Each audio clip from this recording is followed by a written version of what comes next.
here I am for homework 1 part D.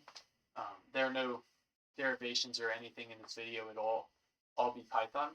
So I'm starting off with my part from 1B here. So we had a CSTR, and now what we are going to do is create a series of CSTRs to simulate a PFR.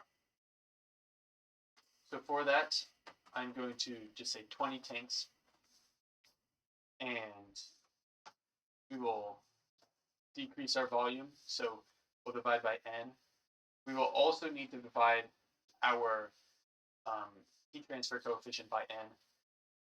This one is based off of surface area, so it's not a direct translation from decreased volume to decreased surface area, but we're just doing an estimation here.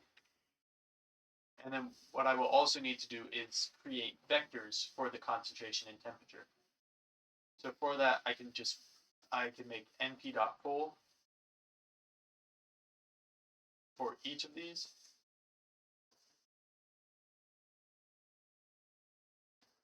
All right, and then I'm going to concatenate those. So np.r underscore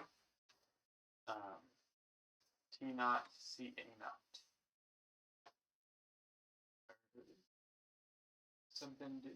I need brackets.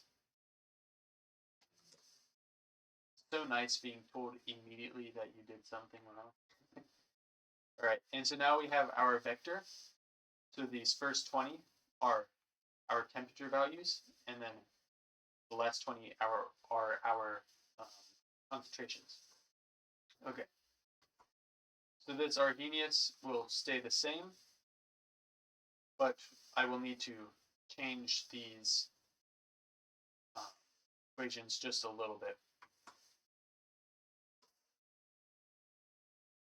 So I'm going to need a separate equation for the first tank because it has the inlet flow coming in instead of flow from a different tank. So we'll call this DC naught, and I'll explain that a little more. And then we'll have our T initial minus T naught, T0. So that's saying our first tank, the temperature of the first tank. And then we will also need that for all other variables that are now vectors. So our Arrhenius is now a vector, and our concentration is now a vector. And we have another temperature over here. Then what I'm going to do is just copy and paste this. And then this temperature, now what I want to do is the first time I want to take the first tank's temperature because that's flowing in, and the second tank's, it's what's flowing out. And then the second tank flowing in and the third going out, all the way until the last tank. The second to last is what's flowing in, and the last tank is flowing out. So to do that, I can do vector slicing. I forgot the word for vector there for a second. And so starting at the first index, I can just put a colon, and then -1 means it -1 refers to the last tank, but it will not include it. And then for everything that has 0, I can do 1 colon, so that I'll start at index 1, which is the second tank, and go all the way until the end. So change all of these. And then I'm going to do the same thing for temperature.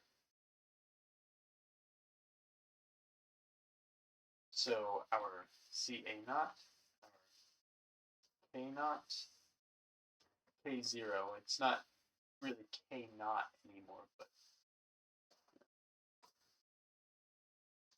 I don't think it.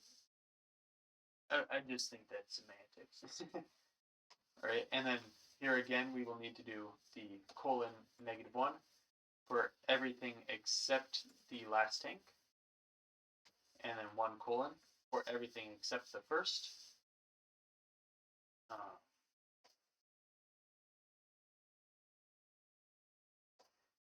All right, and then I will use this R concatenate function again.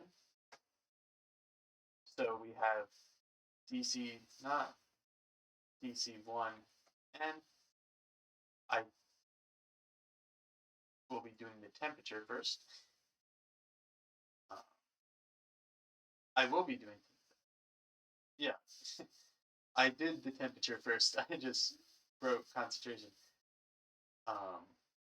Okay, there. DC not and then DC 1 2 N. All right, and that should work. That should give us our vector there. And then all of this, I do need to change this vector into vec naught. And that reminded me, this vector I actually need to split in two. So that's very easy. It's the np.split function, and we can just put comma 2. Right? And then we will also need to split our result in two. So we can use np.split again, but this time we will need axis equals 0. And I will show why with the split function here really quick. So if I do this, you can see the vector has 40 rows and 101 columns. Those rows are 20 temperatures and then 20 concentrations. The 101 are the different time steps. By splitting on axis 0, it splits that 40 into 20 and 20 instead of splitting the 101. It's just so that we get the right axis split. Right? And then for this figure, I will need to change these just a small amount. And I will create a for loop. So for I in, it's not just I in, it's in range n. We will need temp plot starting at I, and this will go until n. And then I will put a colon. So this means that along axis 0, which is our temperature, it will just go one at a time. And then the colon just means it will take every time slot. I will do the same for this here. And then the names I will need to change. I don't want each one to be named temp and each one concentration. So I will use an F string, and I can just put in curly brackets I. So that'll change each time. Now, I think if I just do fig.update layout, with parentheses. Yes, so that works. So this is not what I was expecting.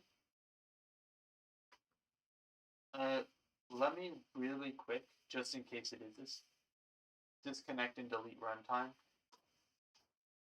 because that figure might still have some data from the first one, and then we can go and check for mistakes in the code.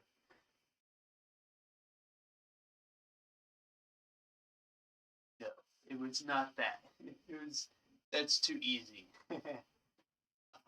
Let us see.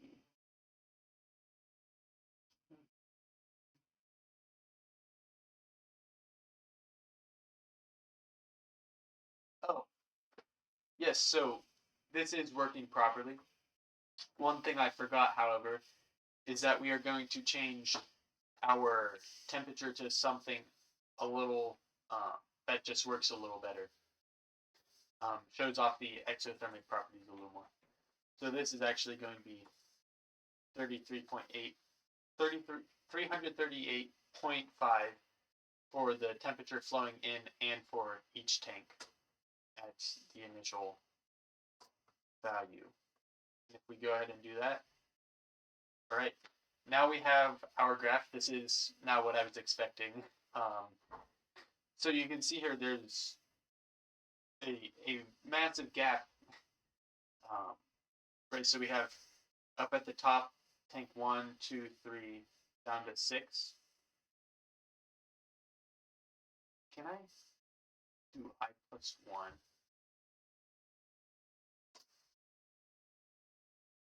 I can't. So now it'll show actually tank 6 is concentration 6 and temp 6.